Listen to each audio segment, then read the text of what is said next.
할렐루야. 오늘은 8월 5일 사사기 19장, 사도행전 23장, 예레미야 33장, 시편 3편 4편입니다. 사사기 19장은 당시 이스라엘의 도덕적 타락을 잘 보여주고 있어요. 레위 사람이 행음하고 떠난 첩을 찾아 베들레헴에 갑니다. 첩을 찾아 돌아가는 중에 기브아에서 한 노인의 집에 유숙합니다. 그때 마을의 불량배들이 쳐들어와서 레위 사람을 성폭행하려고 합니다. 결국 레위 사람을 대신하여 첩이 밤새 그 성폭행을 당하죠. 첩은 죽고 분노한 레위 사람은 첩의 몸을 12덩어리로 나누어서 이스라엘 사방에 두루 보냅니다. 이 엽기적인 사건은 이스라엘 사회가 도덕적으로 완전히 타락했음을 말해줍니다. 동성 강간이 시도되었고요. 집단 윤간이 일어났습니다. 나그네는 대접을 받지 못했고 아내를 강간범에게 내주었습니다. 도덕적인 가치관이 완전히 깨진 상태입니다. 왕이 없는 시대, 그 참된 권위를 상실한 시대는 이와 같습니다. 사도행 23장은 여러 차례 신문을 받는 바울의 이야기입니다. 공회 앞에 선 바울은 여전히 담대합니다. 공회에는 일대 소동이 일어나죠. 바울이 바리새인임을 알고 바리새파와 사두개파 사이에 다툼이 생긴 것입니다. 결국 유대인들은 바울을 죽일 계획을 세웁니다.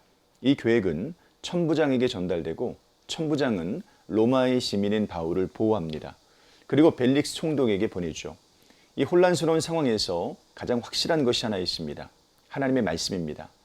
담대하라. 내가 예루살렘에서 나의 일을 증언한 것 같이 로마에서도 증언하여 하리라. 11절 말씀이죠. 이 모든 혼란은 하나님께서 이끄시는 역사 가운데 있습니다. 하나님은 이 과정을 통해 바울을 로마의 전도자로 세우려고 계획하고 계십니다. 그러므로 바울은 두려워할 필요가 없습니다.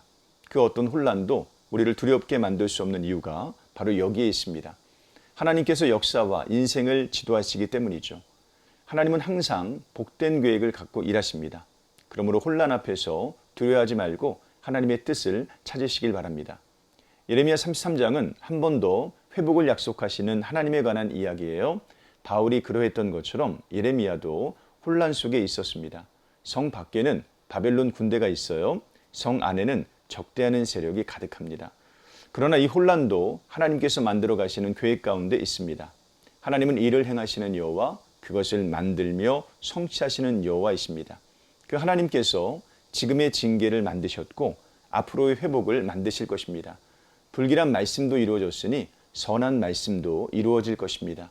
혼란 속에 있다면 말씀을 더 굳건히 붙잡아야 됩니다. 일을 만들고 성취하시는 하나님을 그 혼란 속에서 보게 될 것입니다. 시편 3편과 시편 4편은 혼란한 상황 속에서 하나님을 의지하는 다윗의 노래입니다. 다윗은 곤란 중에 빠졌어요. 모든 사람이 자신을 적대하는 것처럼 느껴질 만큼 고통을 당하고 있었습니다. 그의 마음이 무너져 내렸어요. 그러나 다윗은 하나님을 봅니다.